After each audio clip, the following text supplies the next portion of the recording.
Mr. Mayor, we're live. Thank you very much, Madam Clerk. I'd like to welcome everyone to the Wednesday, April 9th council meeting of Oro-Medonte. Before we read the land acknowledgement, I just want to remind everybody to turn their cell phones off while they're in chamber. And when you come to the mic to speak, and council members, can you speak clearly into the end of the mic as this is being live streamed for those watching at home. The Township of Oro-Medonte acknowledges that we are situated on the traditional land of the Anishinaabe people and ancestral territory of the Huron-Wendat. The Anishinaabe include the Odawa, the Ojibwe, and the Potawatomi nations, collectively known as the Three Fires Confederacy. It continues today as the home for diverse Indigenous people, including the historic Métis community in Penetangwisheen. The Anishinaabe people continue to have an enduring relationship with this land, specifically the Chippewa of Rama First Nations, the Chippewa Tri-Council, and the Williams Treaties First Nations. The Huron-Wendat Nation also continues to pay respect and protect their ancestors and heritage on this land. We honor the Indigenous history and culture that has thrived for millennia in this territory and the treaties that have bind us together as partners in the spirit of a shared, sustainable, and prosperous future. We are all treaty people. Our commitment begins with acknowledging the truth so that we can move forward together towards reconciliation. Miigwech. May we have a motion, Madam Clerk, to adopt the agenda, please? Moved by Schall, seconded by Lavoie. Be it resolved that the agenda for the council meeting of Wednesday, April 9th, 2025 be received and adopted. All in favor? Opposed? That is carried. May we have a motion to go past 4 hours if necessary, please? Moved by Young, seconded by Clark. Be it resolved that Rule 14.20A, as per the procedural bylaw number 2023-043, be suspended in order to allow the meeting to proceed past the 4-hour adjournment requirement if necessary. All in favor? That is carried. And is there anyone who has a pecuniary interest to disclose at this time? Seeing none. Closed session, we'll deal with closed session under item 19 today. Minutes of council, may we have a draft motion for the set minutes, Madam Clerk? Moved by Lavoie, seconded by Bard. Be it resolved that the minutes of the Joint Accessibility Advisory Committee meeting held on Tuesday, March 18th, 2025 be received, and that the draft minutes of council held on Wednesday, March 26, 2025, minutes of special council meeting held on Thursday, March 27, 2025, and minutes of special council meeting held on Monday, March 31st, 2025, be received and adopted as printed and circulated. Thank you. Is there any amendments or comments in regards to the minutes? Seeing none, I'll call the vote. All in favor? Opposed? That is carried. We have no recognitions or achievements this week, no public hearings and no deputations. Is there any member of the public present that would like a matter brought forward earlier in the meeting than it is? Seeing none, we're now at open forum. Madam Clerk, do we have anyone registered to speak during open forum today? No, Mr. Mayor, we do not. Okay. Is there anyone in the chamber that would like to speak to any items on the agenda today? Seeing none, we'll move on to item 11, reports of municipal officers for action. Ms. Johnson, would you like to proceed when ready, please? Yes, thank you, Mr. Mayor, and members of council and members of the public. The staff report that's brought forth to you is recommending that council approve the draft consolidated financial statements for the Township of Oro-Medonte for the fiscal year December 31st, 2023. The 2023 draft financial statements highlight strong financial health and operational efficiency. It also proposes the appointment of Baker Tilly KDN LLP as the township's municipal auditor for the 2024 and 2025 fiscal years through draft bylaw 2025-036. Additionally, staff will prepare and post a request for proposal for audit services for the fiscal years 2026 through 2030 as required by the Municipal Act, And the adoption of this report ensures compliance with the Municipal Act and upholds transparency and accountability in financial reporting.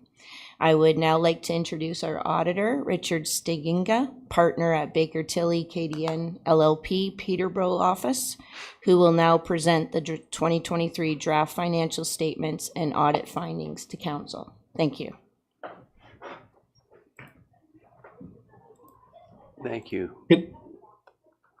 Good afternoon, everyone. Pleasure to be here. Welcome, Richard, and please proceed when you're ready, please. Okay, all right.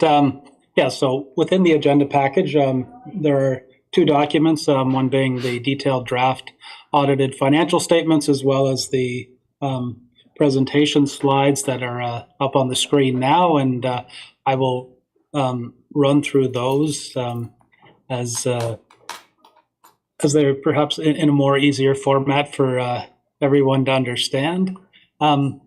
First off, within the detailed financial statements is our auditor's report, and that is a two-page auditor's report that is consistent with the prior year. And what we've pulled out here on screen is what we consider to be the important paragraph. In our opinion, the accompanying consolidated financial statements present fairly in all material respects the financial position of the Township of Oro-Medonte at December 31st, 2023, and the results of its operations and its cash flows for the year then ended in accordance with Canadian public sector accounting standards. So that is your clean, unqualified auditor's report. And keep in mind, it is in accordance with public sector accounting standards, of course, that are different than the way you are required to budget under and for setting your tax rate. So I'll highlight a few of those differences as we move through. So if we move to the next slide, it gives you an idea of some of the audit procedures we do complete to gather the information we need to present our auditor's report. And that involves looking at council minutes, doing our testing, and gathering evidence. And that involves sampling, analytical review, and looking at management estimates. And management estimates were a little more important this year, as we'll find out on the next slide, in relation to some new PSAB changes, and then as well too looking at your systems of controls, looking at the inflows and the outflows of transactions within the general ledger and how you adjust them by way of journal entries. So on the next slide, you'll see the audit is complete pending council approval of the financial statements, receipt of some signed documents from the township, as well as receipt of legal letter from your legal representatives.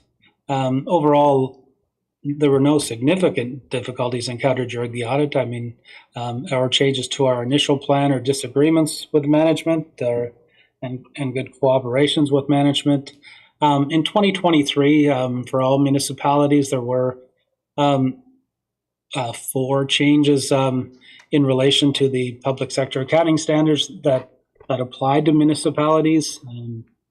And they relate to the main one that affected almost all municipalities would be the asset retirement obligation, and so that needed to be implemented for 2023, and as well too that then involved looking at all your assets and highlighting those that might have a liability attached to them that needed to be recorded now in the financial statements. And these are not new liabilities. It's just they are now being required to be recorded in the financial statements. And the requirement there is that the municipality has a legal obligation to incur retirement costs for the asset involved. There's a past transaction giving rise to the liability. It's expected you will have to give up economic resources or pay to get things cleaned up. And then as well too, you can make a reasonable estimate of that. And as a result, then the township hired a consultant, an engineering firm, to look at those things. And as we'll see a little later, that you do have some asset retirement obligations in relation to asbestos you have in your buildings, the rehabilitation for gravel pits, as well as the rehabilitation for items like communal pile beds and things such as that, and stormwater ponds, and returning those to their original condition. So that also then did take additional time over prior years, and did change the way the financial statements looked. And then as well too, there was just one item that in 2022 there was some OCIF funding that should have been deferred that into 2023. The net effect of that would be to move some monies out of your surplus into deferred revenue, which then would have been brought into income in 2023. So that is the one noted difference. It's below materiality, so we did not adjust the prior year's financial statements, and the municipality has not had any money. You still utilize that money in 2023 to complete some capital projects. We're just obligated to highlight that to you. Next, we will come to actually looking at some of the numbers within the financial statements. Overall, you will see there under PSAB, items are broken down as financial assets and liabilities and non-financial assets. And financial assets are items that are either cash or can be turned into cash. And you will see there that the municipality did have an increase in 2023 over 2022 and in relation to their cash balances, and that increase is mainly attributable to increase in reserves and overall surplus for the year, reduced by the fact that you had utilized some development charges in Canada Community Building Fund that you had in cash balances at the end of last year that were used. You still have your investments with RBC. Those are fixed income securities, and the growth there brought it up to 10.7 million. You also still have some monies owing to you from other agencies and other amounts, and a large portion of that does relate to both HST and amounts owing for the users for water and wastewater services. And then your final financial asset is your taxes receivable, the amounts owing to the municipality, and you can see there the amounts went up to 4.5 million outstanding at the end of the year. But as a percentage of the total levy, it actually decreased from 11.9% to 9.9% in 2023. So that reduction moves you back into the low risk range as identified by the Ministry of Municipal Affairs. On the following slide, you will just see the 5-year history of your financial assets, and of course the green bar being your cash balances that are the largest component there. Next, we come to the amounts that you owe to others, or on the next slide, your financial liabilities. Here you will see that overall your accounts payable decreased slightly from the prior year, and those include your trade payables and accruals, as well as developer amounts that you have on hand for developers.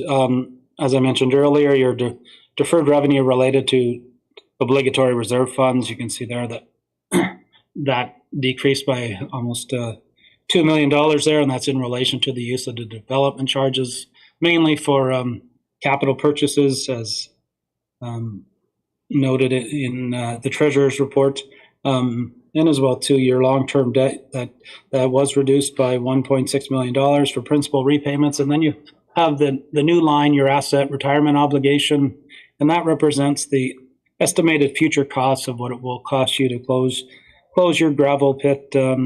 That's valued at about $116,000 to remediate the asbestos in your buildings. That's estimated cost of $931,000, and then as well about another $930,000 in relation to septics, wells, stormwater ponds, and communal tile beds. So those are the amounts that are included there. And so this, as I said, this is the new liability that is required to be set up. And that will vary from municipality to municipality. And since you, for most municipalities who have landfills, that would be the largest component of that. But since it's done at the county level here, you just have those items that I mentioned earlier. So these amounts then will be reported in your future financial statements. And if you did any work or dispose of any of those assets, that's when that asset retirement obligation would change. It doesn't change how you operate or set your tax rate budget, but it does provide you some information down the road as to what liabilities you might have with your assets over time, and as people change over time within the municipality. So hopefully that information now will be more readily available. Next, we come to just the 5-year chart of that. Next, we take a look at your net financial assets, your 5-year trend. You will see there on the next slide that you still remain in the black. You will see there you're at about $18.3 million, and that's just reflective of the fact that you still have reserves that you can utilize moving forward, as we'll see on slide 13. So that's good to see that you still remain in the black, even with the addition of your asset retirement obligation. Next, we come to the major component of your accumulated surplus being your non-financial assets. So these are mainly your tangible capital assets, so your roads, buildings, and infrastructure that you own and maintain. And you'll see there that it did take an increase. You had about $9 million in what I call cash additions, offset by about $5.9 million in amortization. And the one unique thing with asset retirement obligations, that almost $2 million in liability also gets added to your tangible capital assets and then gets amortized over time. On the following page, you will see your tangible capital asset additions during the year. You'll see there that as usual, infrastructure, roads, and public works items were the largest component of the pie. This year in buildings, with the finalization of the new fire hall, that added about $3.2 million in 2023 costs for that. And as well, too, the land represents some donated land, or I guess maybe not donated, contributed asset from the upper tier in relation to some property on Moonstone Road for settlement of a prior obligation. And then as well, then within the infrastructure, about $3.1 million relates to roads, almost $460,000 to bridges, and then as well too for stormwater updates and expansion, those type of things as well. So giving you the total of about $9.3 million. And then if you take a look at the next slide, you'll see your 5-year trend of your amortization compared to your asset additions. So you can see there the orange line is always in its time period higher than the blue line. So that's a good sign you're adding to your assets. So that's ideally a good thing, that you're replacing them faster than they're being amortized. The next slide is the breakdown of your accumulated surplus, which is what I consider to be the important slide within the deck of this. Then really comes out of the detailed note within the financial statements, breaking down your accumulated surplus. And you will see there your accumulated surplus is $120 million, but a large component of that is the amount tied up within your capital assets. So that amount of $87 million there on the top line represents the net book value of your tangible capital assets less your long-term debt associated with those assets and the amounts for asset retirement obligations. Next, you have what's the surplus that the municipality ended up with at the end of the year. You can see there it had larger increase there, so that's good to see. And that amount, the $5.3 million, can be rolled forward into 2024 or put in reserves moving forward. And then next, what you do have moving forward is the township surplus plus the reserves that you can utilize moving forward. So out of the $120 million, you have about $32 million that you can utilize for future use. And as you can see there, you did use up some of the acquisition of capital assets reserves. So as you acquire assets, that's what those reserves are utilized to do in combination with your other funding. And of course, too, when we talk about your tangible capital assets, keep in mind those are all based on historical costs of those assets. They don't represent the cost to replace those assets. On the next slide, you will see the summary of the reserves over the last 5 years. You can see now the water systems reserves and the acquisition of capital reserves are very close in balance to balancing each other at the end of 2023. Next, we come to the consolidated statement of operations. And on the following slide, it just gives you an idea of the fact that under PSAB, on page 2 of the detailed financial statements, you'll see that both under the budget and the actual, there's actually a surplus showing. But as you know, in setting your tax rate budget, you shouldn't have a surplus or deficit. So within the first column, it gives you an idea of the differences between PSAB reporting and how you would set your tax rate budgets, and capital assets being one of the main items, as well as reserve and reserve funds, transfers to and from. PSAB looks at your reserves as part of your total equity, whereas when you're setting your budget, you break them out separately. And as well, too, the principal repayments are not considered an expense under PSAB, but you do need to raise the tax dollars for those to make those payments. So that's another difference between the two. And just as an aside, in years where you're having capital funding for assets, we'll see in a couple slides later that items where you utilize development charges for the fire hall, about $2 million. The $2 million will get recorded in the year that you spent it, whereas that fire hall will be depreciated over the next 40 years, let's say. So in the first year, you're showing the $2 million in revenue and 1/40th of the depreciation expense. And then following that, you're going to have it go the other way. So in years where you're adding assets, you should see that you do have a PSAB surplus. And on the following slide, you will see that for the last 5 years. And then on the next slide, you will see the actual detailed revenues for the year. And you can see that overall, for some of the main items being property taxation, user charges, those are items that are not normally affected by capital additions. So they remain fairly close to budget in prior years.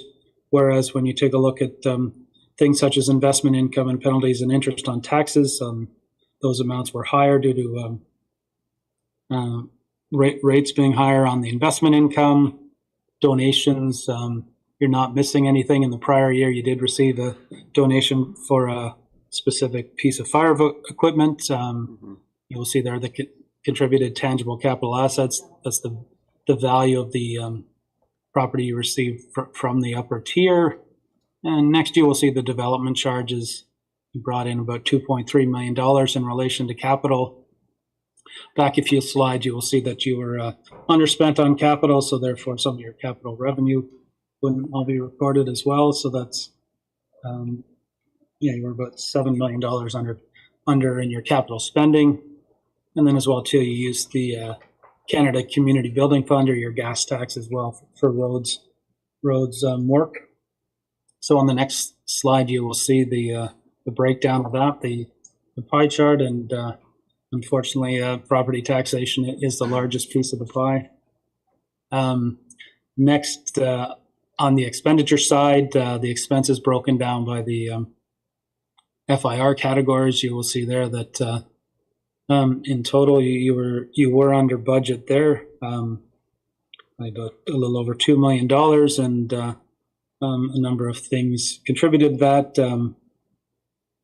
both being some differences in salaries compared to budget, as well as certain materials coming in lower, whereas certain amortizations were higher. So that impacted a number of things throughout the various variances, and as well too within the rec and cultural items, there were some items that were budgeted in relation to preparation for capital that didn't occur, so causing a variance there in that line item.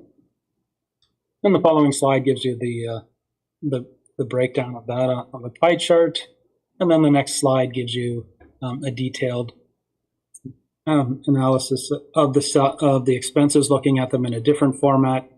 And you can see there that salaries and benefits were below budget, and then as well too within the materials lines, things coming in as well under budget, but amortization being higher for both new assets being amortized and as well as amortizing the assets set up for asset retirement obligations. So totally at about, as I said, about $2.1 million under budget there. And the following slide just gives you the breakdown of that. So that's where things ended up at the end of 2023. Moving forward for 2024, PSAB has made another change in relation to how revenue gets recognized, and that's mainly to take into account the fact that work that you do where you still have an obligation to do further services, the main one being inspections, mainly septic and building permits. The requirement now is to defer any of the estimated to defer some of those permit fees into the following year when the work will be completed by your staff. So that is a different approach to recording of that, and that is effective for 2024 year ends, and as well too. It's not like all these, although it seems like all these PSAB changes are coming at the same time. The ones that were that you had to implement in 2023 were already postponed a couple of years due to the pandemic. So that's just gives you an idea as to why some of those changes seem to be all coming at the same time. So, and then that's where things ended up at the end of the year. I'm not sure if anyone had any questions. Okay, no. Thank you very much, Richard, for the presentation. I'll open the floor at this time for members of council for any questions or comments. Councillor Bard. Yeah, thank you, Mr. Mayor, through you. Thank you for the presentation and the explanation about sort of the year that we budget and when something actually happens. And that leads me, I guess, into my question for Ms. Johnson. If we could go back to slide 17, there was looked like a $9 or $10 million difference between what we expected from earning on development charges and what we actually spent. And I think some people would like some clarification on that discrepancy and the projects that were planned and what didn't happen and when they did. Thank you, please. Thank you. Thank you, through you, Mayor, to Councillor Bard. The budget for 2023, the capital project that most of the development charges were applied to is for the new community center in Horseshoe Valley and the East Oro Fire Station. So those were the two main capital projects that are the majority of the 12.7 million. The new community center did not go forth with the construction in 2023. So therefore there was no capital expense incurred, and because no capital expense is incurred for that, the development charges are not recognized to be earned into revenue. The fire station, East Oro Fire Station, began construction in 2023, and a portion of those development charges could be utilized to fund the capital project due to the growth in the community. Thank you. Any other questions or comments at this time? Councillor Schell.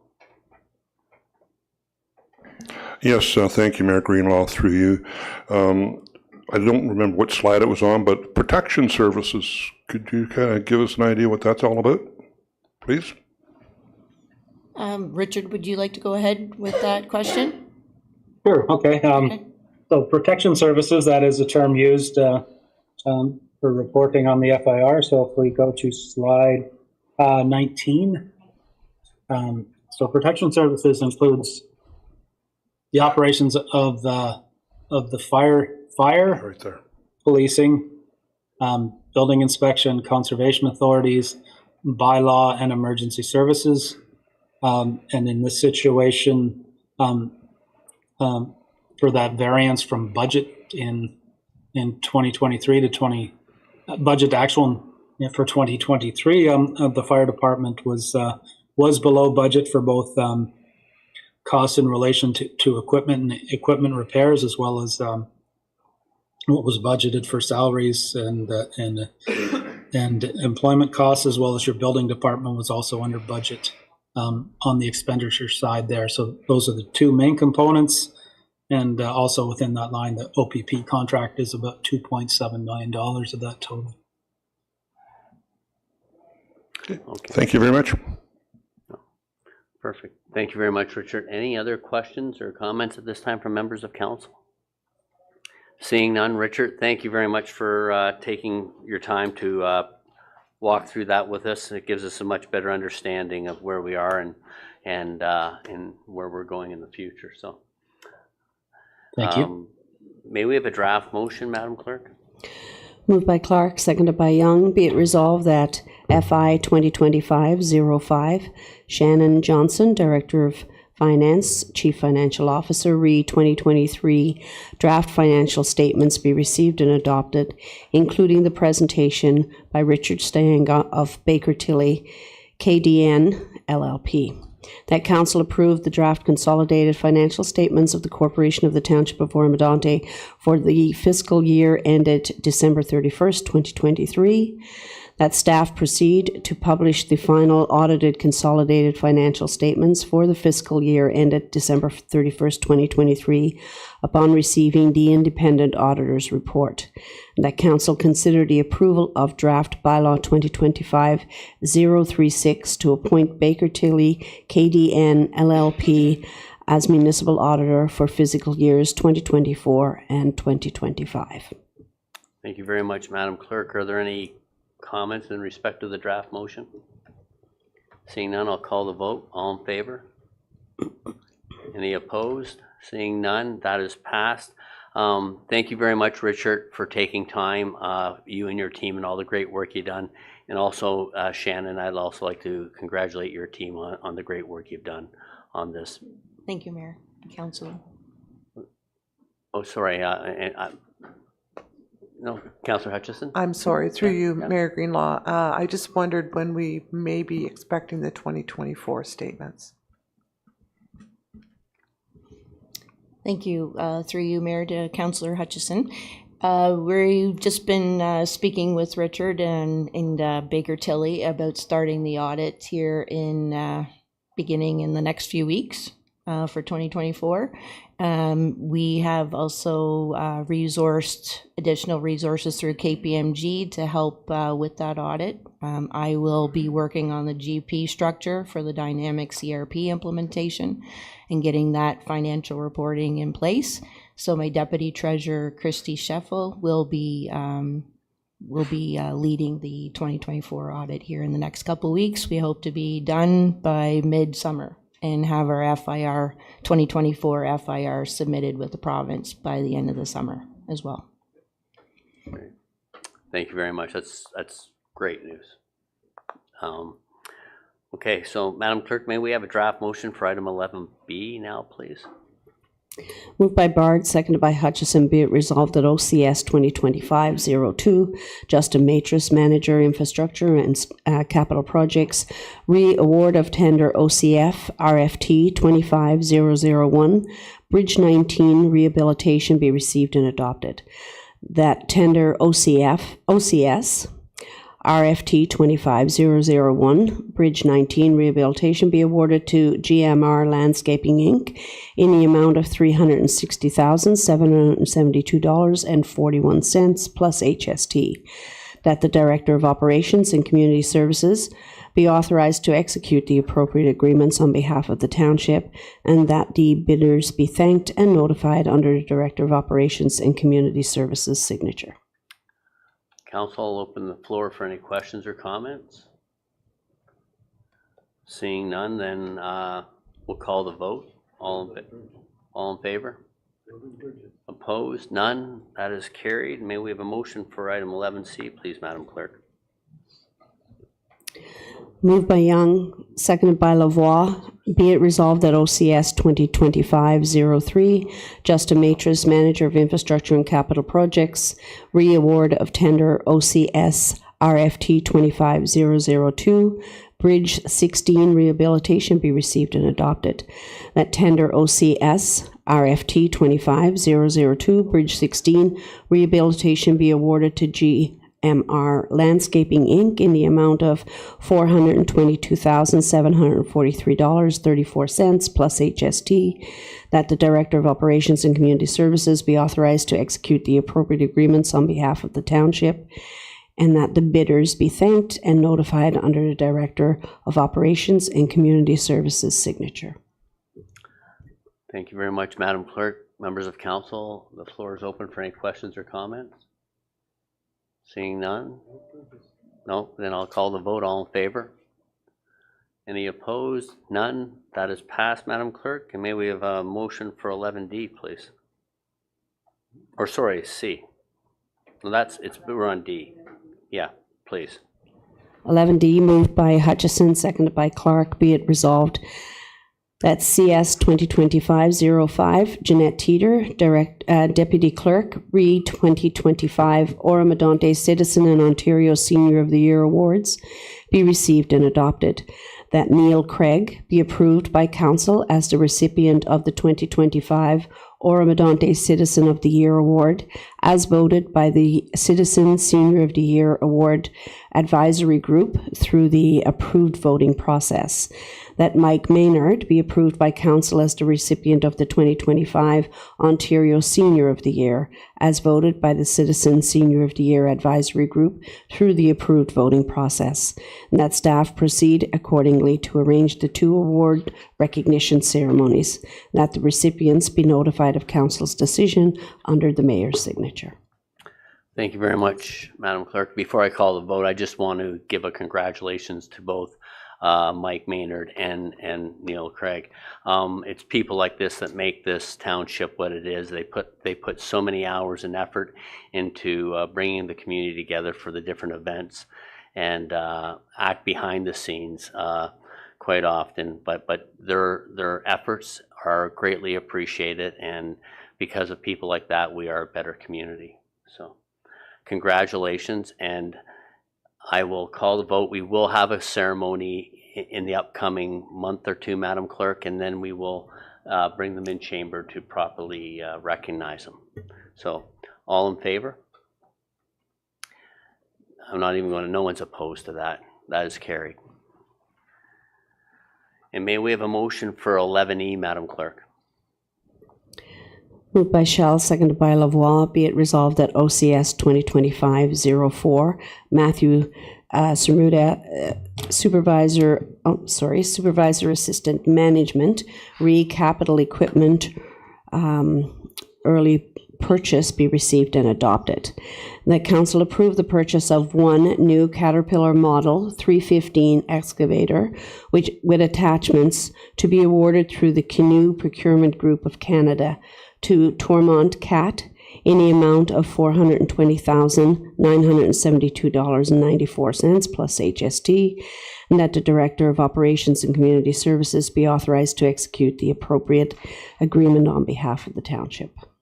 Thank you very much, Madam Clerk. And just because this is an early purchase component, I'm just wondering if just for clarity for the public at home and understanding of the process, Dylan, would you like to speak to it, please? Certainly, Your Worship, through you to members of council and the public. So this is a procurement group that was started almost 90 years ago, intended to help municipalities streamline their procurement processes and increase buying power. To date, there's roughly 6,000 municipalities and nonprofit organizations a part of this group. They undertake the tendering process on behalf of the members. So they've already gone through that process. It increases likelihood of best price. No. Perfect. And under the last 10 days of circumstances, I think it is something that will be advantageous moving forward at this point. Correct, sir. Yeah, that through you. Yeah, the sadly the ice storm here has brought us to come to that conclusion. It makes sense to request that this get moved up. It was going to be a net new piece of equipment anyway. That was following the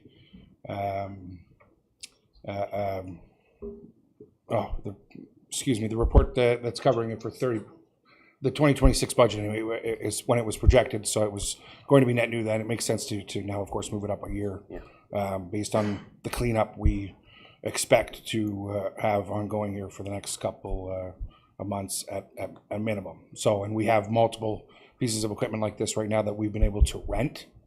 So just makes sense to make this request early here now.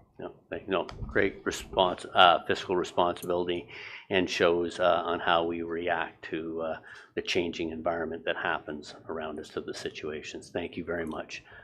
Any other comments or questions? Councillor Young. Yeah, just a general question, Dylan. When's the date that it'll be delivered? Do we know? Through your worship, Councillor Young, that's another one of the benefits of going through a procurement group like this is they're often more readily available. So we were able to identify this unit as one that, again, had already, that's why it's not subject to tariffs. It was already here. It's already sitting there on a lot ready to go. We expect to be able to obtain this literally within a few days. Perfect. Another win-win. So, any other comments at this time? Seeing none, then I'll call the vote. All in favor? That's passed, Madam Clerk. And now we'll move to reports of municipal officers for information only. Mr.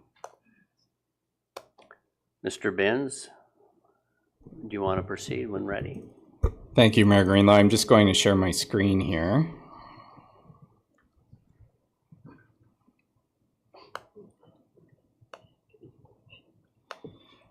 And that last report's maybe a good segue into what I'm going to present on behalf of our Emergency Management Committee. And what we wanted to do, Your Worship, members of council, members of the public, is to provide an overview of what seemed like a really long 10 days and continues to be a fairly significant effort for all of us across the municipality. Providing a bit of an overview of the emergency itself, the actions that the municipality has taken, and the actions that the municipality is planning to take. So I think, as everyone's aware, on the Friday, March 28th, there was a number of warnings that came out from Environment Canada. The municipality proactively declared a significant weather event, and what that means under the regulations, that it does provide some relief to the provincial minimum maintenance standards for road maintenance. So in anticipation of the freezing rain, we preemptively launched our operational and emergency plans. So our operations team was out pre-treating roads and responding. And we did commence the process of initiating our emergency plan. The weather started to increase the evening of the 28th. And through to the 29th, the precipitation continued to build in intensity as the temperatures dropped. And what we saw all across the township and beyond was the ice formation continuing to compound throughout the day. In the township, we began to see power outages start to occur midday in several areas. And then that escalated throughout the night as the ice continued to build on trees and power lines. By Sunday morning, the majority of the township was out of power. There were downed trees and power lines blocking many of the township's 700 kilometers of roads, impacting access to residential properties and businesses, and damages to property and businesses.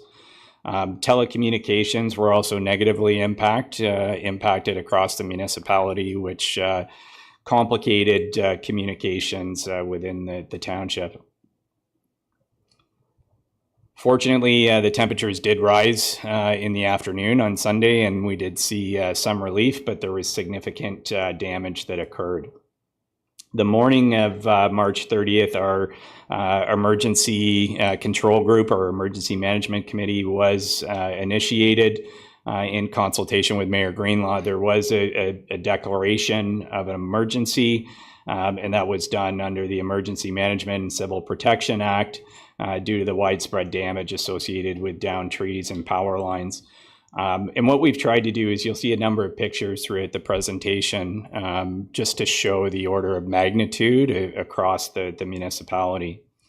And why declare a state of an emergency? And really, it's about accessing structures to streamline emergency response in an effort to protect the health and safety of our community and our residents. We initiated, as I mentioned, the emergency management plan and the control group, which then starts the process for our formal emergency response. The city of Orillia and several of our neighboring municipalities also declared a state of emergency, and the county and provincial resources were also enacted to coordinate a regional emergency response center. So I want to highlight just one of the biggest obvious impacts was the prolonged power outage, which occurred throughout the province. Hydro One has reported this event as one of the worst storms in the province since 1998, with extensive damage all across the province. That resulted in over 1 million people out of power, and Hydro was responding in a prioritized manner, focusing on critical infrastructure, the number of people impacted, and then focusing on restoration of the main lines, followed by the smaller areas across the province. The county and township EOC, or Emergency Operations Center, did coordinate with Hydro. Primary communication from Hydro One was through their outage map, their mobile apps, and their website, which was the basis for our communications as we worked through the emergency.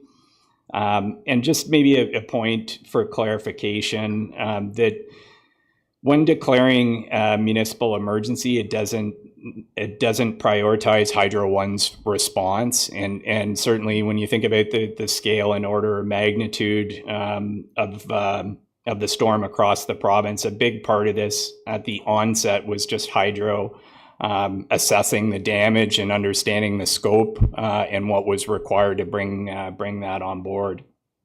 And then once that was sorted out, Hydro One was scaling up resources, working around the clock, and then declared mutual aid. And we saw a number of different contract and utility providers from Ontario and outside of the province come and be part of the response.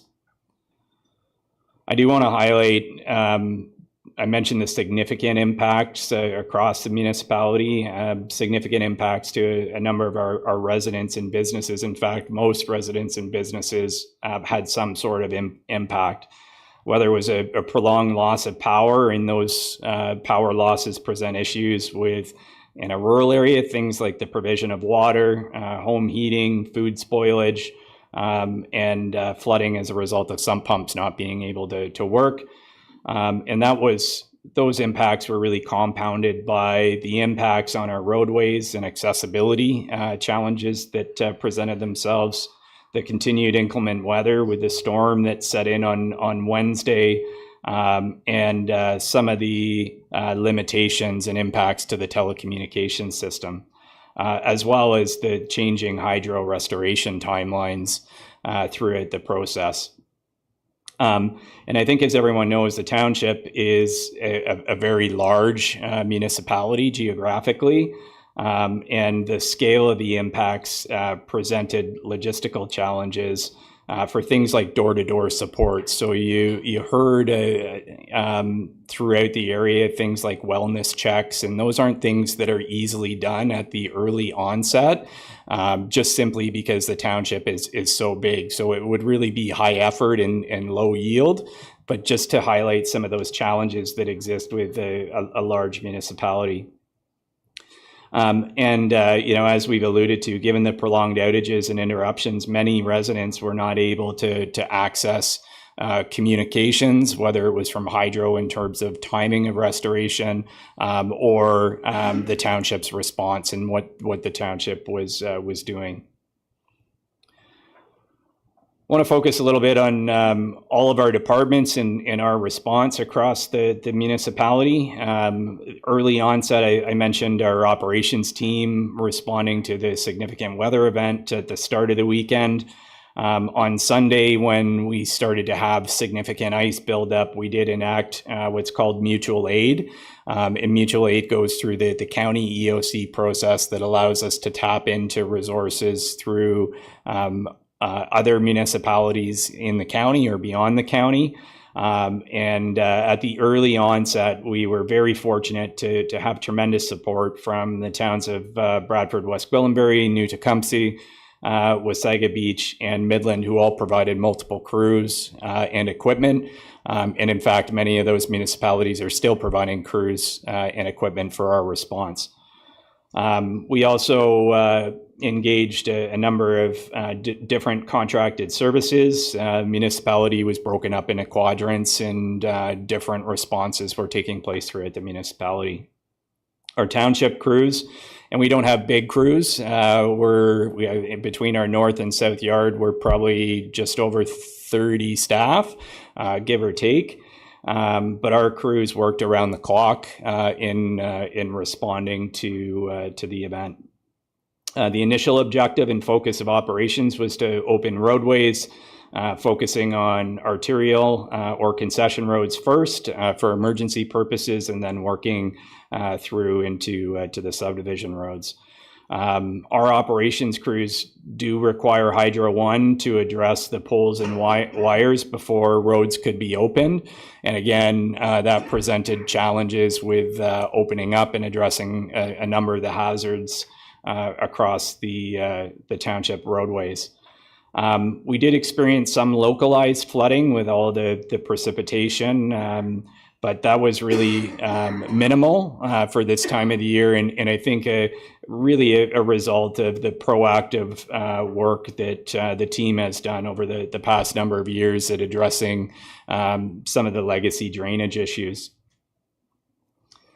And a picture always says 1,000 words, so we did want to share a little bit just in terms of where things started, and more of a current situation picture. And for full disclosure, the maps are very challenging to depict because there was a lot of things going on. There were down wires, there were down trees, there were a combination. We had some roads that were completely closed.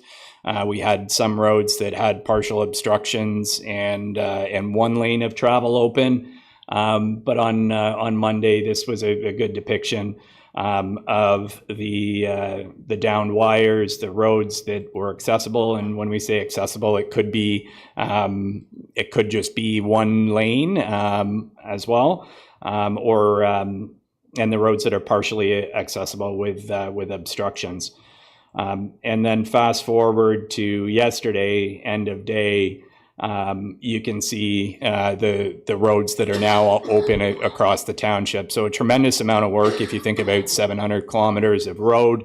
We may not have all of the downed wires captured here. There is still some work to do here. You can see around Line 5 and in the Sugarbush area and a portion of Bass Lake. The work is continuing there now. There is hydro crews that are continuing to work there. And again, we need hydro to complete their work, and then we can move in and complete our work. So a lot of work that's gone into to the opening of roadways. That is simply just moving brush to the side and making, the asphalt accessible. We have kilometers and kilometers and kilometers of road full of debris that, again, is still a hazard that will be our next focus as we move through this. On the Parks and Recreation side, our staff were redeployed to assist with prioritized road response and our warming center. Some of the township facilities also had flooding in the basements as a result of the power outages. The arena was closed a week early, again, due to the power outage and losing the ice. Most of our parks, trails, and facilities remain closed due to the prioritized staff redeployment in our recovery effort. Our recreation programs were put on hold for the same reason. And the current and short-term focus of the Parks and Recreation Department is really on community development and mobilization and reopening of our parks and trails. And that'll be done in a prioritized manner, looking at our bigger parks, our bigger trails, starting there and working our way through.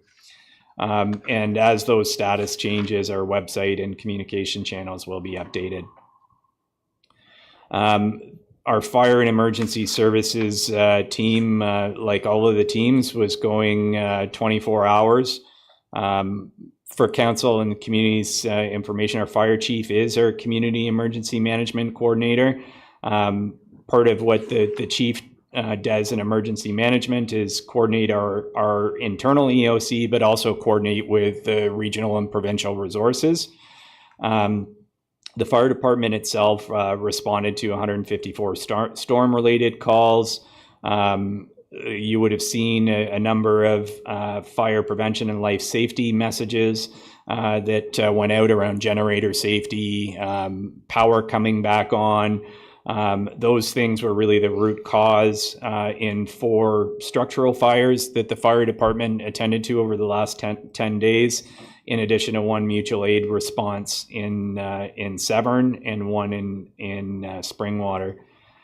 Our volunteer fire team also committed almost 2,000 hours in responding to the incidents. Fire crews were involved in door-to-door wellness checks in conjunction with the search and rescue staff from Emergency Management Ontario in many of the hardest hit areas across the township, as well as areas where we had known vulnerable populations. Also canvassed all the areas of the Highlands in Horseshoe, Hawkstone, and Fergus Hill. And our fire crews also assisted with the drone surveying resources through Emergency Management Ontario. I mentioned a coordinated approach at the county and provincial level. The county's CEMC, and so the county, similar to the township with our fire chief, has an emergency management coordinator. They were quick to activate the EOC and pull together all of the affected areas for coordination. The county did provide direct support throughout the entire response, and also provided resources to the municipality. We had resources from forestry. We had a generator from the county, and the county was also involved in the warming center at Horseshoe with social services. And county was also providing and looking to continue to evolve the brush waste, brush collection and depots for our operations and forestry teams in the response. Emergency Management Ontario also responded to the area and brought additional resources. I'd mentioned the drone, and they also assisted our volunteer fire team with search and rescue and global medics, and they also provided a generator to support some of the communications challenges we had internally. Some additional and external resources. We had water sampling bottles brought in from the Ministry of Health, and those were available for all residents. Food for the warming center was made available by the Sharing Place, Aurelia and Barrie Chamber of Commerce. Odyssey Medical provided blankets for staff and staffing for our warming center, in addition to the 211 response that we'll touch on later. The Hitch House provided potable water for residents. And as I mentioned, mutual aid from our municipalities. The Ministry of Natural Resources also assisted with some forestry crews for debris removal and opening of our roadways. A partnership was established early on with Horseshoe Resort, who got power early in the process. We were able to set up a warming center for the community and shower facilities starting on the 1st of April. I had mentioned some of the partnerships previously that form part of that. We're very fortunate, I think, for Horseshoe for making their facility available. It really did provide an important service to our residents. There is over or approximately 500 people that access those services. I know a number of members of council attended. A number of our staff were obviously there and attended, and there was some pretty significant stories, I think, that we all heard through that process. 50 food hampers and approximately 80 cases of water were distributed to folks in need. And we're just in the process, actually, as of today, that the warming center was discontinued, as most of our areas across the township have power. I want to touch on the 211 and Odyssey medical program that was put together, and going back to the challenge of trying to be able to support our community with limited communications and just the size and scope of the township. We put together a program with 211, which is a connection program that provides an operator that connects people to resources across the county, and of course that's all scripted in advance. We engaged a medical service provider, Odyssey Medical, who's a local Oro-Medonte company, to assist us in building the program and coordinating with 211 and being able to provide specific services for residents in need. And that could be anything from transportation to a warming center, door-to-door welfare checks, response units, and emergency supplies, water, blankets, flashlights, and providing experienced and trusted healthcare professionals and crisis support workers to the warming center or within the community as those needs arose. And then initiating a Neighbors Helping Neighbors program that aimed to connect those in the community looking to help with those requesting help. In the EOC, our Emergency Management Committee, continued to get updates on what we were hearing through the 211 and then could deploy resources based on the needs that we were hearing from the community. So in terms of some of the support that we got from Odyssey Medical, you can see here just some general statistics on general assistance and transportation, Neighbors Helping Neighbors. We did get some support for door knocking and wellness checks, support at the warming center, and the number of hours that was put into supporting the community at almost 500 hours. What we were hearing in terms of requests for services from our community were things around removal of brush and debris, generator repairs and refills, tree cutting and removal, chainsaw repairs, resident and livestock, water and food needs, and wellness checks. And the 211 trends from a helpline perspective, a lot of the same themes here. Is the general trends that we heard from the community, and again built some tactics to try and address that as we responded through the emergency.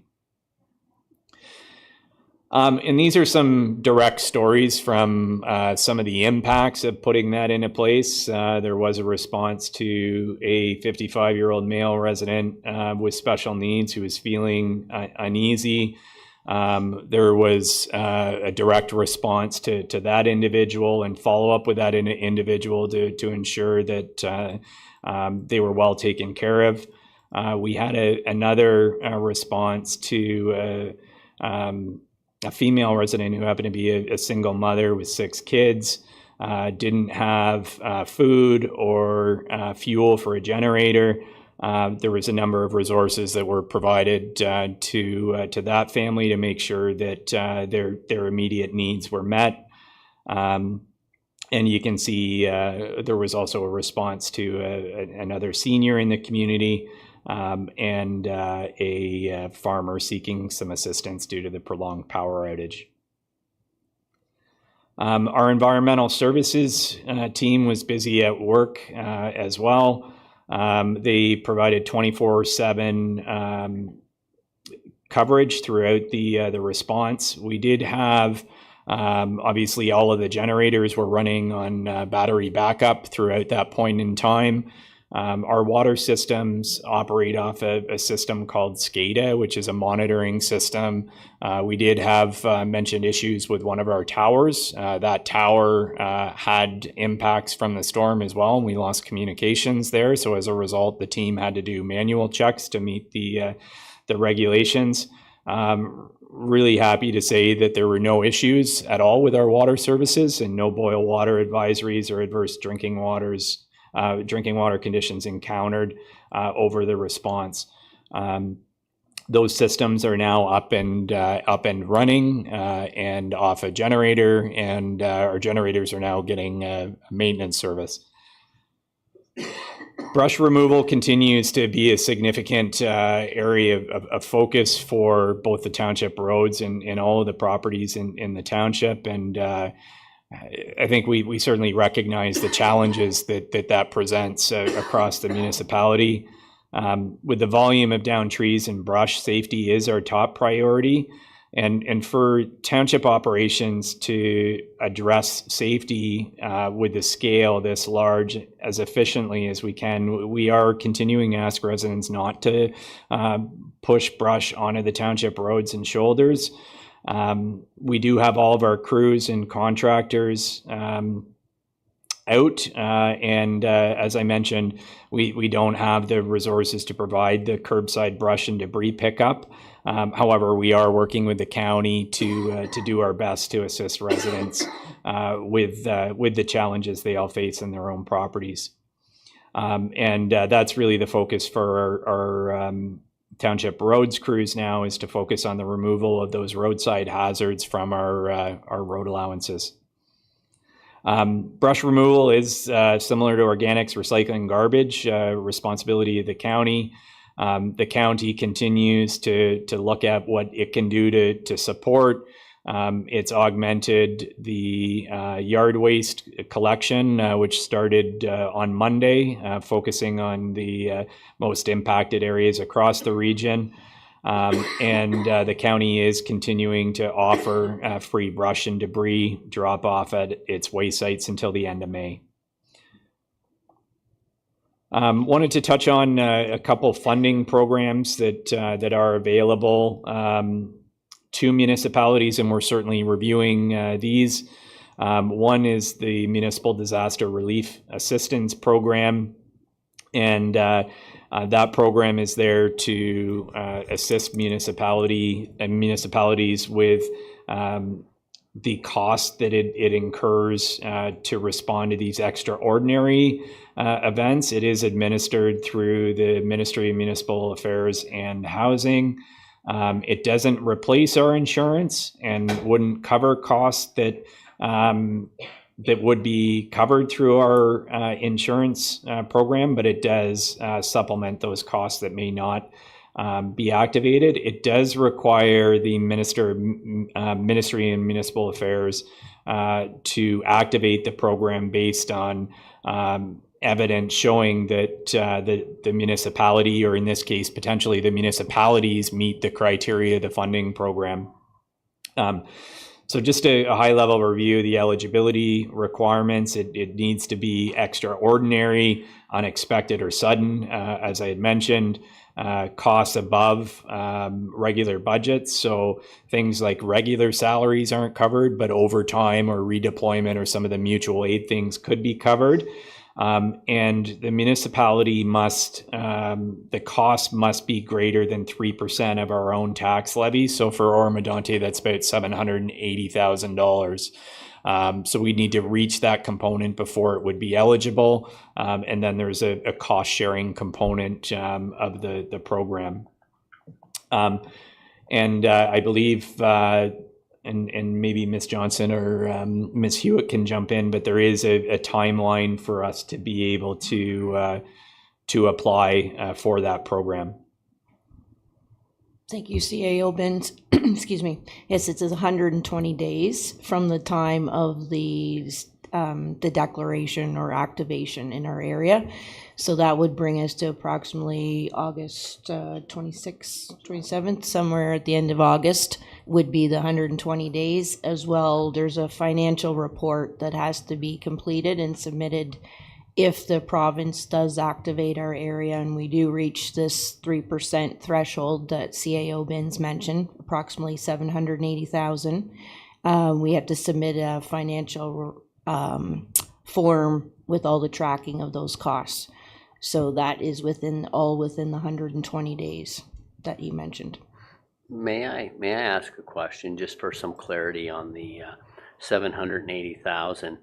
Is there, if they do declare that level of emergency, is it 100% of the funds under it, or does it kick in and grab a part of that 780? How is that laid out?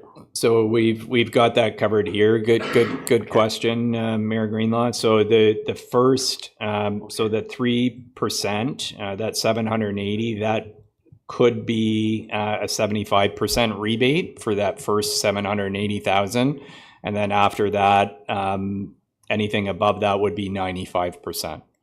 No, perfect. No, thank subject to approval.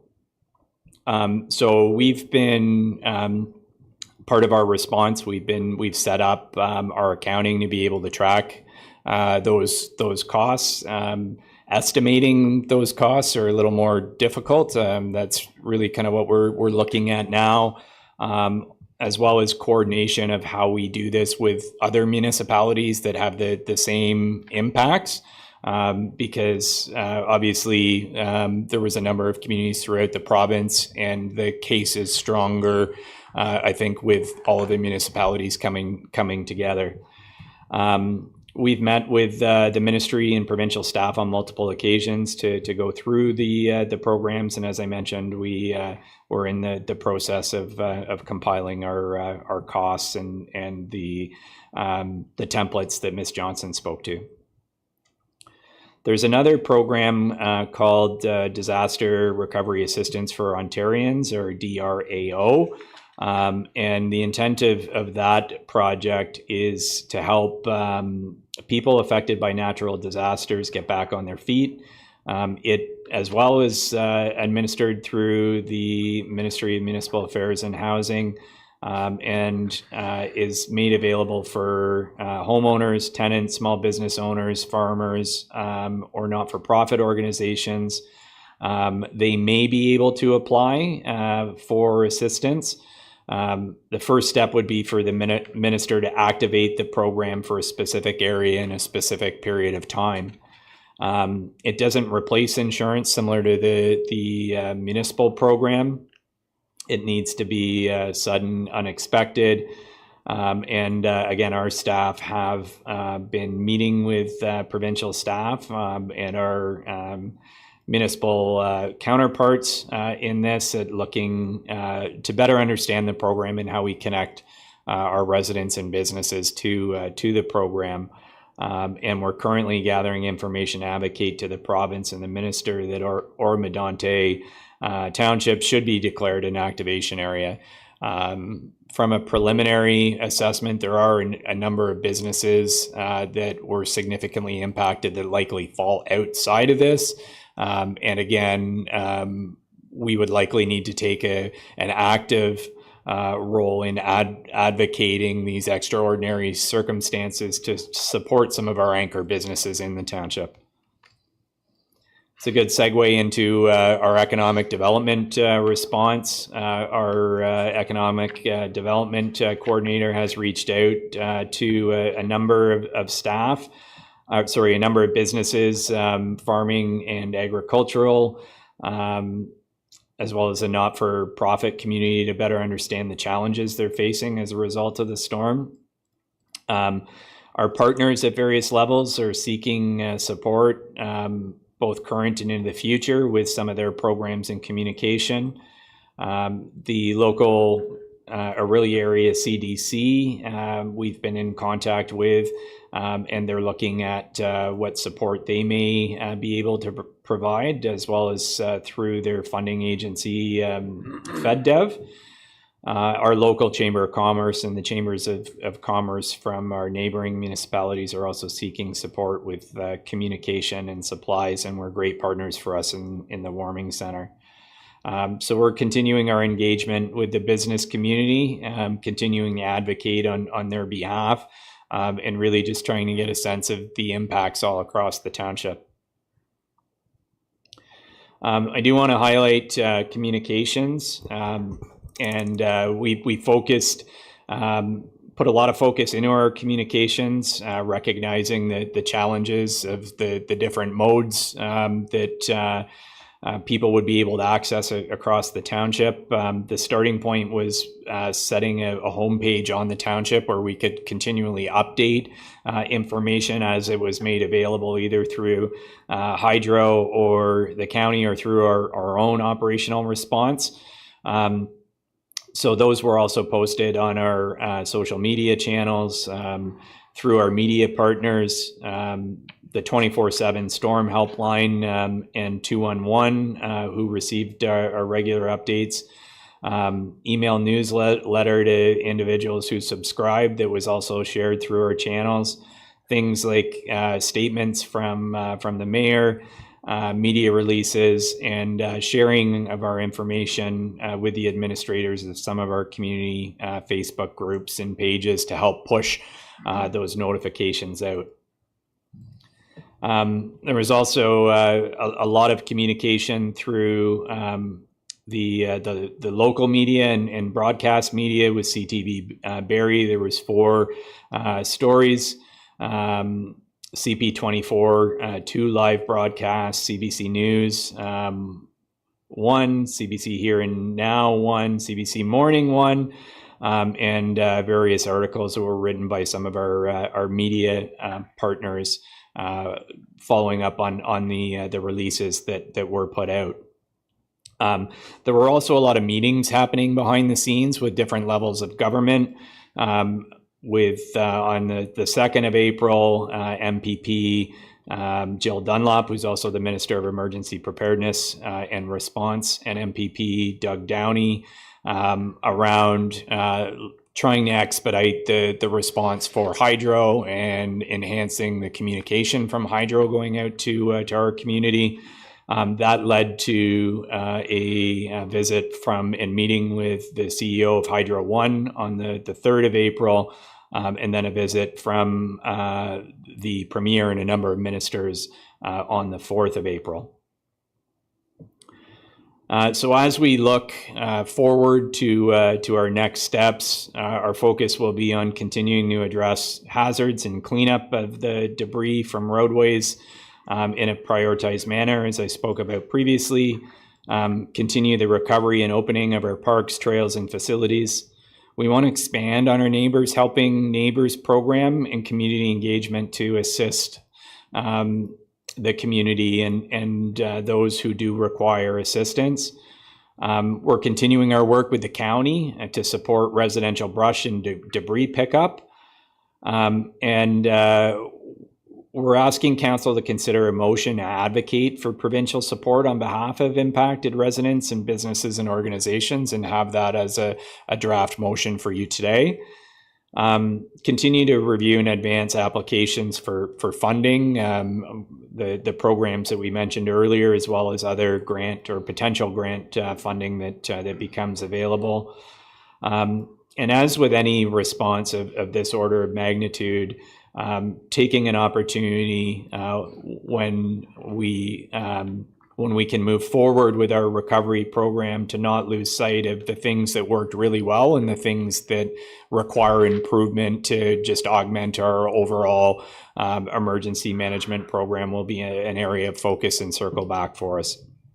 And to continue to provide updates to the community through our communication channels.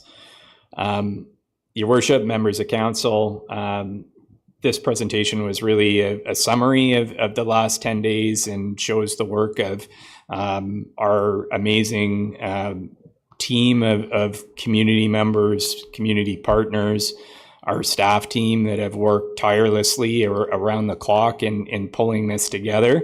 We're not through this. We still have a long way to go. Fortunately, the bottom of Maslow's hierarchy has been addressed for the most part. We do have some major cleanup efforts and really have a major project on our hands moving forward. But I would like to just acknowledge, all the partners who came together, and we probably missed some, and we know that there's going to be many more who come to the table, and that's really what it's going to take to get us through this. And just thank you to the tremendous team who came together. I think, looking at this retroactively in 10 days, a lot has happened, a lot was pulled together, and I think we've done the very best that we can to support our community. So thank you. Thank you very much, CEO Benz. This is a very, very well detailed chronological explanation of what took place and how fast this township responded. I know it's easy to be criticized because we can never move fast enough, but I think the way that you and your team handled this situation has been nothing less than spectacular. So thank you.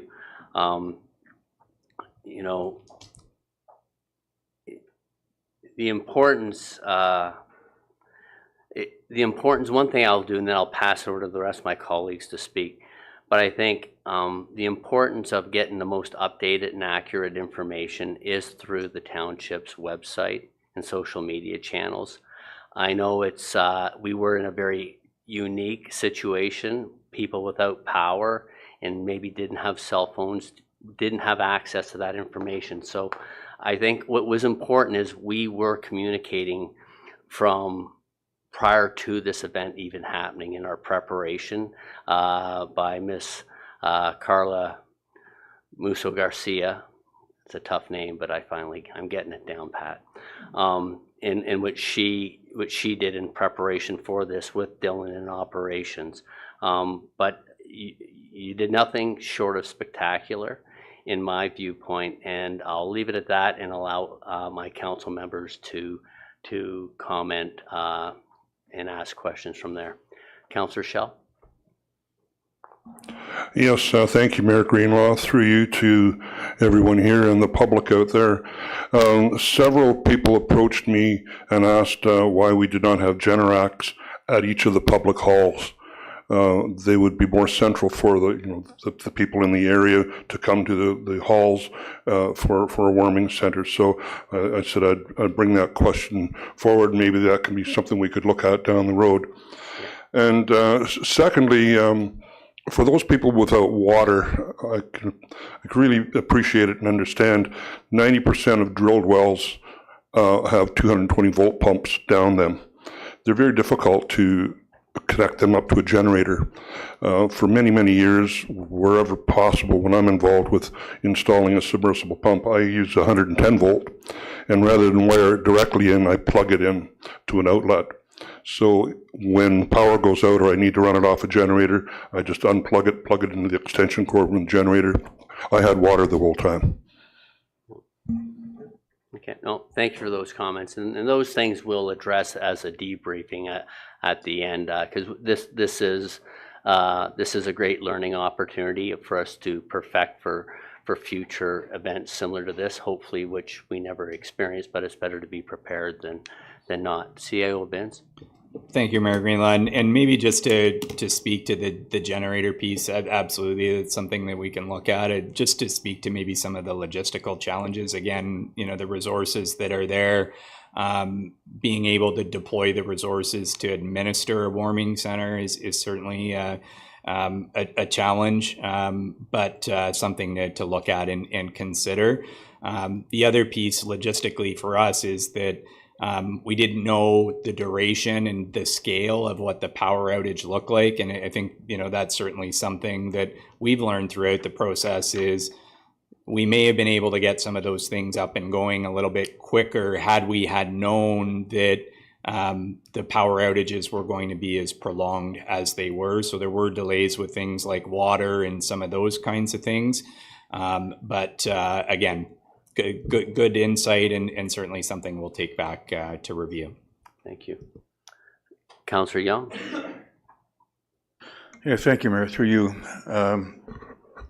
Sean, what the mutual aid, who keeps track of the time that those municipalities, their workers contributed? Is that the municipalities that keep track of it and then we are billed?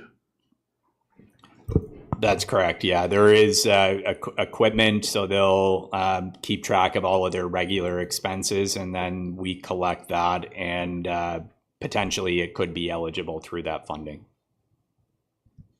Supplemental? Yeah, thank you. Just another question here. Unless I missed it, I didn't see anything about the OPP assisting in Oro-Medonte at all. Wellness checks, that's just routine blocking roadways where the power lines are down and live. That's all routine for the OPP police officers to assist.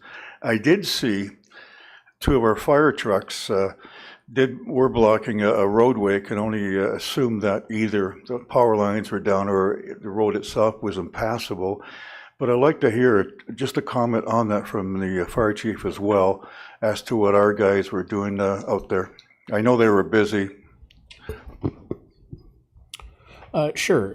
Thank you. Through Mayor Greenlaw to you, Councillor Young. So as you can imagine, obviously, the initial calls for service certainly come through 911 and are fielded by the fire department. A lot of those 154 calls that we did do were, in fact, for hydro lines on fire, hydro lines down across the road. And essentially what our initial response is to go assess and mitigate any potential hazards to the public.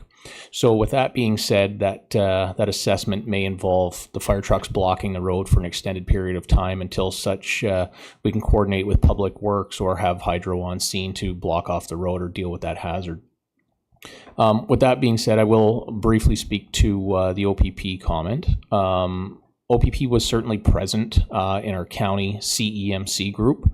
So they were at the table. They were providing us with updates at that level. But I think a lot of the focus that they did have was external to our municipality, simply because of the level of resources that we actually have committed to this municipality. So we did receive updates from them stating that their calls for service were high. I do believe that they were a little bit higher in other areas around us, and I think that's maybe why that presence wasn't what you were potentially expecting. Yeah, no, and go ahead first, Mr. Benz. I was just going to say, and we were certainly coordinating with the detachment commander and senior levels of OPP who did reach out both through my office as well as I think to the mayor in terms of how they could support the municipality. So as the chief had mentioned, certainly actively engaged, but just the scale and the order of magnitude was really a hydro, a fire, and an operational response, and they were triaging through the regular kind of 911 or calls for service. No, and that's because Inspector Dixon did reach out to all the people in order to make themselves available if necessary on anything. And one final supplemental, did you? Well, we're going to spread it around. 3 and then we move. Well, I don't see anybody's hands up. Anyways, I just want to comment on something that you may or may not be, for general councils here, that I was talking to a farmer there on the week on just off Horseshoe Valley Road, and he lost his, one of these mega huge barns, and as have other farmers in the area, including on the 6th line there. But they were not insured for snow load, which they were unaware of at the time. They've lost these barns, and one was insured for $350,000. And whether or not they're going to be successful in with the insurance company getting reimbursed, I don't know. But I'm sure that's what's happening with a lot of farmers around here, and on that. So just for general information. I mean, and we are very empathetic towards that. We're getting natural disasters left, right, and center. But thanks for those comments. Councillor Hutchison. Thank you, Mayor Greenlaw. Well, first of all, thank you to the township staff. I'm so impressed with what you've had to deal with and how well you executed over the last 10 days. So my heartfelt thank you to everybody. I'm traveling through particularly Old Sugar Bush, and it was interesting to see the map where there's still a lot of streets to be cleared, and it's pretty much concentrated there. They really did get hammered. And a lot of the terrain there is very difficult. The homes are sort of situated on hills, and you have to walk up and down stairs to get to them.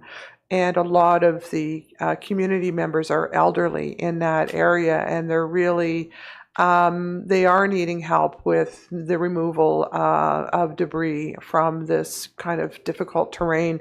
So I'd like to know if you could expand a bit on the Neighbors Helping Neighbors program. Is there some way that we can appeal to folks who could help with debris cleanup for communities like that? And if so, how would that go through the 211 number for people to be calling and arranging that?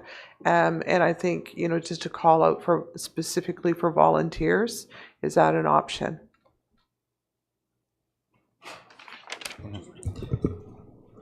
I'll start, and I was looking for Mr. Badaboncourt, who led up the program. But essentially, as I mentioned, in terms of next steps, that's exactly what we want to be doing with the Neighbors Helping Neighbors. It would go through 211. The need would be established. If there are people that can help and are willing to help, then those connections would be made.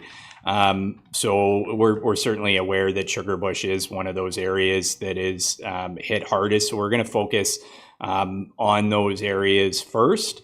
You'll also, or as members of council are likely aware, there was a motion passed at County Council yesterday as well in terms of some augmented support to those municipalities and the hardest hit areas in those municipalities. So not sure exactly, what that looks like from the county, but certainly areas like Sugar Bush and some of the areas that really did get hit hard, those would be the areas of focus to combine resources.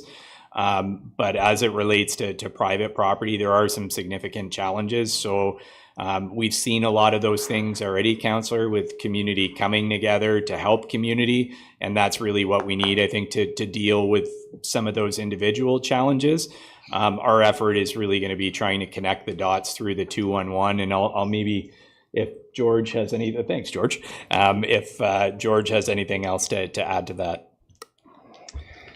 Thank you, Mr. Binns. Yes, through you, Your Worship, to Councillor Hutchison. Yeah, so the focus will be turning to recovery and dealing with Odyssey Medical and 211. We will ramp up that recovery aspect.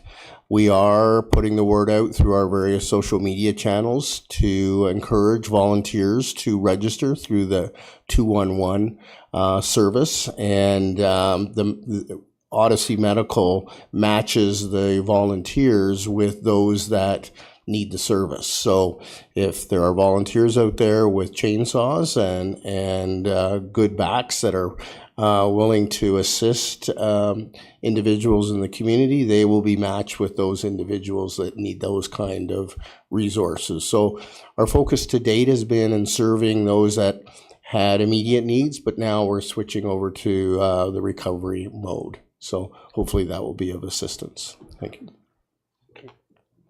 Okay. Deputy Mayor Lavoie. Yeah, thank you very much. I can't say enough to staff for what they did. Tremendous response. This was an event like no other for this area. So a lot of people did a lot of things over a lot of hours and kept water running and helped out the community, put in the extra hours to do it. And I want to give a shout out to the residents as well who helped one another a lot. There were a lot of people going out with chainsaws and trailers and pickup trucks and helping clean up. So I think a lot of people who are disadvantaged either for reasons of age or disability did get some help from their neighbors, and I think that speaks to the quality of the people in our township, and I think we can expect or hope to expect that continues, because it's going to go on for 2 or 3 more months, I'm sure. Just by way of the county itself, I would say that the ongoing plans are still being formulated. The right equipment is perhaps not available, and you saw us pass a motion today to get some more equipment in to help out with the cleanup. Wood chippers would be probably the hottest commodity available, and it does make sense. Everybody agrees to go around and chip the wood and get it done as you move, rather than double handle commodities, or expect residents in some cases who can't do it to pick it up. So those sorts of plans will formulate over the next couple of weeks, I think. And so for that, I just think the community, if you can keep your suggestions for improvement and for the recovery process, to refer to 211 or to refer to any one of your counselors so that we can pass it on. And really, that's all I have to say. I think right now it's right down to people helping people. And so do the best you can for your neighbor. Thank you. Thank you very much, Deputy Mayor Lavoie. Any other comments at this time? I just want to thank everybody. And the one challenge that I think a lot of people found, because this was such a unique situation, because the loss of power was communication. But I do want to thank Miss Leggett and her team of Sam and Vanessa, who constantly worked around the clock to update our social media channels and our webpage with the most accurate information. So, I know everyone's on Facebook and Twitter and stuff, that Instagram, that I'm maybe not as involved with, but do put your attention to those sources of the municipality that can help communicate in times like this. The other thing that I know, just so people know, because we have changed gears now into clearing the debris and the fallen trees and stuff along the roadsides, and the county's position is they would like things cut in 2-meter lengths of no more than 30 centimeters, so basically a foot, in bundles. We did approach county about that on Monday, saying that it wasn't necessarily the most efficient way of us getting to where we need to be in a sense of normality. They said that's what they will give preference to at this point. We did ask them, to look at wood chippers to come in so we can grind it on the roadside and then truck it away. So they will make sure that we get all this stuff removed, but the preference immediately with the equipment they have will be bundled by bundled packages along the roadside, and they, if you check their website and ours, it'll say that the typical yard waste of bag branches and leaves will not be picked up at this time. So we will work through this. There will still be free yard disposal at the dumps for 2 months, and then we will review it. We're not saying that's when it's going to stop, but we will review these things as we go along. And the final thing, I think CO bins, we were looking to give some sort of relief today, potentially through a bylaw amendment where we would permit some leniency so that we can allow for brush and to be burnt on site in your yard. The one thing I do ask everyone though, if you are going to be doing brush and we're giving this leniency, please make sure someone is attending the burning at all times, and please make sure that you extinguish everything with lots of water to make sure we don't have any other emergencies. So CO Bins, would you like to take it from there? Thank you, Mayor Greenlaw, and maybe through to the fire chief if I missed this, but it's just a simple amendment, and the bylaw does speak to prohibitions for burning green wood versus other types of wood. So it's really just that exemption to deal with some of the brush that's there. The fire chief will and his team will exercise the discretion in administering the bylaw. Obviously, that's conditional upon the conditions that exist. So yeah, no, definitely, and we're fortunate right now because the ground is very wet, but it, as CO Benz has said, it could change from day to day or week to week. Councillor Hutchison. Thank you, Mayor Greenlaw, through you to Chief Payment. Just so we're clear on this permission or the change to the bylaw, I have a number of questions actually. One, does the resident still have to have a burn permit? So they have to have already had a burn permit with the township. Am I correct? Yes, through Mayor Greenlaw to you, Councillor Hutchison, that is correct. Okay. Residents will still require a valid burn permit and obviously need to follow and adhere to all the conditions that exist. Okay, so the size and the location of the fire, that's all the same. The relief is just for, as you say, green brush. Correct? That is correct. Yeah, Okay. as the current bylaw reads, only seasoned wood is permitted to burn. However, what we are allowing now is, yes, same size, same location, same parameters and safety requirements, except for now that they are going to be allowed to burn brush. Excellent. Thank you very much. Yes. And please, the regulations are the same. You still have to phone in when you're burning. So, Councillor Young. Yeah, thank you, Mayor. I was going to ask the same question that Councillor Hutchison asked about the permits. Is it necessary? But what is the fee, Chief, for a burning permit? I forget what it was, and $10. Is it possible that can be waived under the circumstances? I think first of all, we encourage everyone to register so we can monitor where they are, and I'll let the chief speak to this. But $10 is going to be saved in running multiple trailer loads to the dump and waiting for 40 minutes is what we're being reported. 40 minutes plus lineups to. So I think I'm not really necessary. I don't think we need to waive it. I think, it's also part of a bigger picture of us knowing where the fires are and phoning it in. Chief, would you like to speak further on that? Certainly, through you, Mayor Greenlaw, to Councillor Young. Obviously, that would be a decision of council if that is in fact something that you did want to do. However, there certainly is time requirements that do go along with processing the permits and obviously any site visits that might occur. So definitely at the discretion of council, we're certainly willing to work with whatever your decision might be. Fair enough. Councillor Hutchison. Thank you. Through you, Mayor Greenlaw. Yeah, I've been asked this question about waiving the fee as well. But I believe the discussion around the fee was that we, on the recommendation of the fire department, the fee was put in place to pay for the telephone service for when people are registered, you're calling in. Now the fire department knows where there's an active fire, which is very safe. And, it's a user pay, just like a number of other things we have in the township.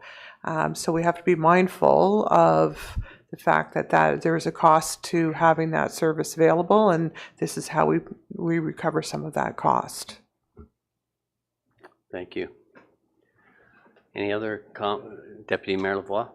Yeah, just for the purposes of the burn permit concept, I did receive a call with regard to the agricultural burn permit as well. So I just want to be clear from our perspective that the burning of green materials would also apply in the agricultural zone.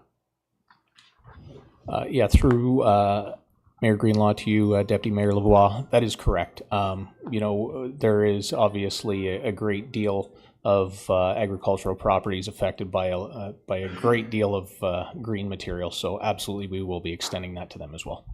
Okay. Perfect. Any other questions? Seeing none, Madam Clerk, is there a motion to receive the presentation, please? Yes, Mr. Mayor, and as CAO Binns indicated, the motion is also extended for support, etc. Okay. So I'll call the vote. Nope. No, do you want to read the whole I will thing read the now? motion. I was reading your mind there for a second. Moved by Young, seconded by Shell.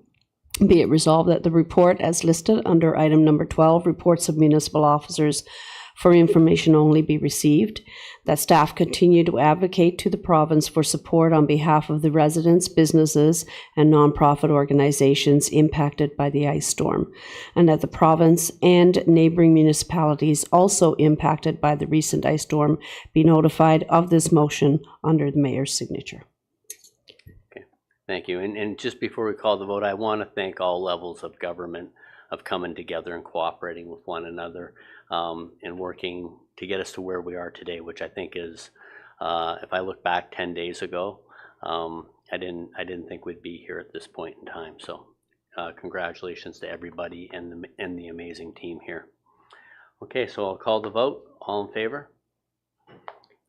That is passed, Madam Clerk. And we're now at reports of announcements of members of council. Are there any updates of members of council as to township representatives with our partners and agencies?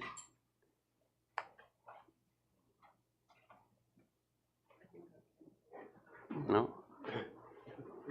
Okay. Consent agenda. Is there anything on the consent agenda that anyone would like to have pulled for separate discussion? Seeing none, then may we have a motion to receive the consent agenda, please? Moved by Bard, seconded by Young. Be it resolved that the staff recommendations with respect to the items listed under consent agenda correspondence be adopted as printed. All in favor? Any opposed? Seeing none, that is passed. Can we have we're at communications and petitions now, item 15. May we have a motion for this item, please, Madam Clerk? Moved by Lavoie, seconded by Bard. Be it resolved that correspondence dated March 5th, 2025, from Robin Baldwin, Chief Administrative Officer, Lake Simcoe Regional Conservation Authority, LSRCA, Resource Protection Committee replacement of municipal member be received. That Mayor Randy Greenlaw be appointed to vote on behalf of the Township of Oro-Medonte in the upcoming election for the South Georgian Bay Lake Simcoe Source Protection Committee. That the LSRCA be advised of Council's decision under the clerk's signature. Okay. Floor is open. Any discussion? Comment? No? Okay, I'll call the vote. All in favor? That is carried. Notice of motions. Councillor Clark has a notice of motion coming forward at the April 23rd meeting. Would you like to speak to your motion and give us a high overview of the objective, please? Thank you, Mr. Mayor, through you. I think the motion itself provides a lot of the background. I just wanted to provide clarity that this is specifically for within residential areas. Obviously, on an agricultural property, you're allowed to have chickens, but this is more for backyard chickens in residential areas that are currently prohibited. That's all. Thank you. Okay. Thank you very much. Okay. We don't need to receive that. That's just, Madam Clerk, correct? Correct. Okay, so we'll move on to 17, bylaws. Curtis, can you please provide a summary of regarding the bylaw 2025-009 to members of council, please? Thank you, Mayor, and through you. So this is the last piece for the administrative monetary penalty system. This bylaw just kind of outlines a screening officer and the hearing officer's duties. Since the bylaw was enacted, we've appointed a paralegal to assist as the hearing officer, so that is done. Staff have also created the penalty notice forms, the AMPS authorization form, and some information will be going on our website to help individuals kind of get through, if they do receive a penalty notice, how to appeal it, how to pay it. That stuff's all being created in the background right now with the communications team. So this will be the last piece, and staff will be able to utilize this tool moving forward once this bylaw is enacted. As I kind of mentioned, we will have a web page dedicated through the Milo tab that will provide information on the screening and hearing process as well. If there's any questions. Yeah, thank you very much, Curtis. Deputy Mayor Lavoie. Wasn't really so much of a question. I just wanted to thank all of staff involved in bringing this AMPS program forward. At any other time, it might be more of a feature on the table today, but given the circumstances we're in, it's kind of maybe overlooked. But thank you very much to Mr. Shelswell and Brent Spagnell and the team for pulling this together. Thank you for those comments. Any other questions or comments at this time? Okay. Seeing none, thank you very much, Curtis, for all your work, as the deputy has said. And may we have a draft motion for the bylaw, Madam Clerk? Moved by Clark, seconded by Shell. Be it resolved that bylaws number 2025-009, 2025-036 be read a first, second, and third time, passed, be engrossed by the clerk, signed and sealed by the mayor. All in favor? Opposed, seeing none, that is carried. And may we have a motion to go into closed session, Madam Clerk? Moved by Shell, seconded by Hutchison. Be it resolved that we do now go into closed session at 4:54 p.m. to discuss litigation affecting the municipality, solicitor-client privilege, Zone 1 water, litigation affecting the municipality, Ontario Land Tribunal, OLT 25-000177, Moulton versus Oro-Medonte Township, 2024 A56. Okay, thank you very much. I'll call the vote. All in favor? Opposed, that is carried, and we'll see everyone in close. Thank you.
Mr. Mayor, we're live. Thank you very much, Madam Clerk. May we have a motion to rise from close, please?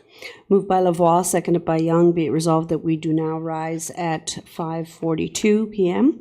Report on closed session items 18C and D. All in favor? That is carried. May we have a draft motion for item 18C, please?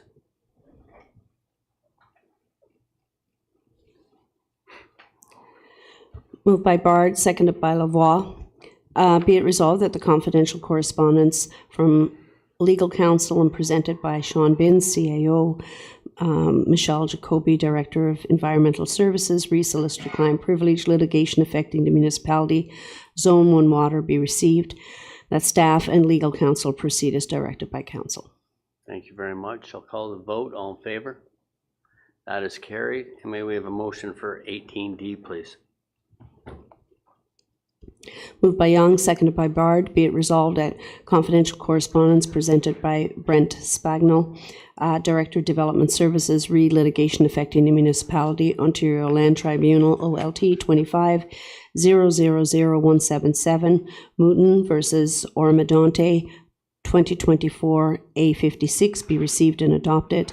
That staff proceed as directed by council. All in favor? That is carried. May we have a motion for the confirmation bylaw, Madam Clerk?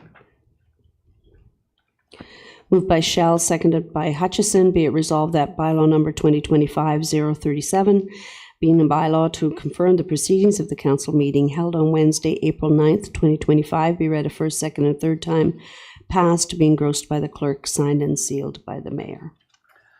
Thank you very much. I'll call the vote. All in favor? That is carried. And may we have a motion to adjourn, please? Moved by Bard, seconded by Shell. Be it resolved that we do now adjourn at 5:44 p.m.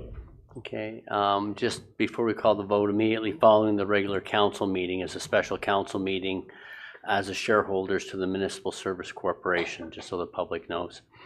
Okay, I'll call the vote for adjournment. All in favor? That is carried. Thank you very much, everybody, and we'll see you back at the special council meeting.